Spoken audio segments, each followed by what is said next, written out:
Grosse chaleur aujourd'hui, c'est pour ça, je sais pas ce qui se passe, mais ça va pas durer, malheureusement.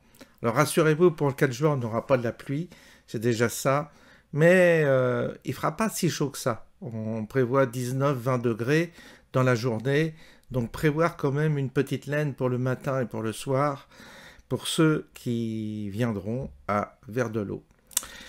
Là, ce soir, bah, c'est nocturne.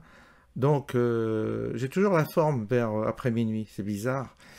Et donc là, je me suis régalé, mais alors, de l'humour aux petits oignons, comme j'aime, c'est-à-dire De Villiers, Philippe De Villiers raconte son interprétation de la baffe de Macron par Madame, et, et là, bon, c'est de l'humour, mais extraordinaire. Là, je dois dire que je ne sais pas il a certainement improvisé, mais voilà, c'est Philippe De Villiers, humoriste, et là, ça vaut le détour. On va écouter, vous allez voir, vous allez bien vous amuser. Philippe, il se trouve que vous le connaissez bien, le couple Macron, vous les avez pratiqués déjà à l'Élysée notamment. Quelle analyse faites-vous de cet incident et surtout quelles leçons en tirez-vous? Alors, je vais essayer de faire une analyse objective, dénuée de toute considération psychosociologique ou psychiatrique. D'abord, si vous voulez, quand j'ai vu ces images, je les ai vues et revues, grâce à CNews. J'ai trouvé que cette gifle était magistrale au sens du magistère, c'est une ancienne prof, donc étape dure, et en même temps régalienne et édifiante. Alors, je ferai deux observations, et peut-être même une troisième, qui me vient à l'esprit. La première, c'est que c'est une gifle révélatrice, c'est-à-dire que maintenant on sait, pour ceux qui ne savaient pas, que dans le couple, dans l'équilibre du couple, c'est Brigitte qui porte la culotte, c'est elle qui distribue les taloches. Elle a commencé au théâtre, elle était souffleuse, et maintenant à la ville, elle est souffleteuse. Elle soufflait depuis sa trappe pour le jeune élève, et maintenant elle soufflette. Lui, c'est de lui que je veux parler parce qu'il est admirable en fait.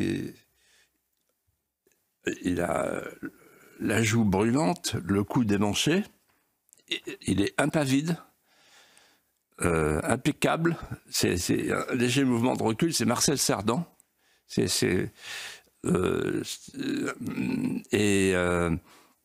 s'en laisse pas compter, et donne une belle leçon de maintien, ce qui pour un président de la République est très important, devant un contretemps qui est quand même un contretemps sérieux.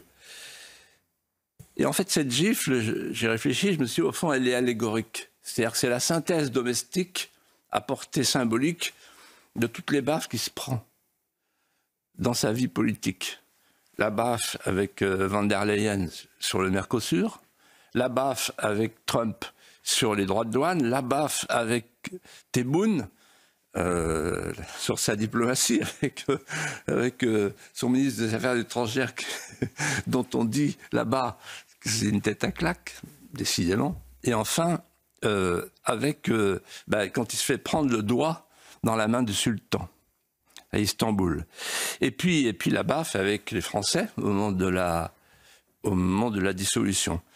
En fait, et c'est là qu'il faut un peu élever le débat, je pense qu'on vit un changement d'air avec cette gifle régalienne. C'est qu'il y a eu l'ère des femmes battues, et on entre symboliquement en haut de l'escalier de l'avion, à la porte de l'avion, dans une nouvelle ère, l'ère des hommes battus. Il va falloir s'y faire. Et on note également l'humour, évidemment, dans vos mots, Philippe de Villiers. Alors, vous avez laissé... Alors au moins c'est dit, c'est passé, ça passe sur CNews, il, il ose, et c'est bien. Alors je ne sais pas pourquoi, il y a une fenêtre là le vendredi soir où la parole est libre, bien plus libre que sur tous les plateaux, toutes les émissions. Et alors il y a lui et Vincent Herouet, hein, les deux, ils y vont fort, ils rentrent dans l'art. Les autres sont beaucoup plus prudents. Mais je pense que Philippe de Villiers, il n'a plus rien à perdre et il se lâche, quoi. C'est toujours pareil, quand on arrive à l'âge, bah, on n'en a plus rien à branler, parce qu'on sait que de toute façon, on n'en a plus pour des années.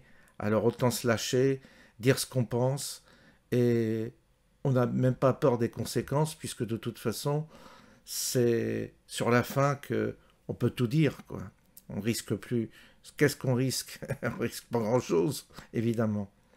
Donc, ça fait du bien de libérer. C'est comme les généraux qui sont à la retraite. Ils ont alors tout ce qu'ils risquent, c'est de se faire tuer, voilà, se faire éliminer. Mais sinon, on risque rien. On risque pas sa carrière, on risque rien pour sa famille. Notre vie est derrière nous. Donc, c'est là où tout le monde se lâche. En tous les cas, tous les gens qui ont observé les choses et qui aujourd'hui, bah, peuvent libérer la parole pour exprimer en fait tout le dessous des cartes. Et là, Philippe de Villiers fait fort.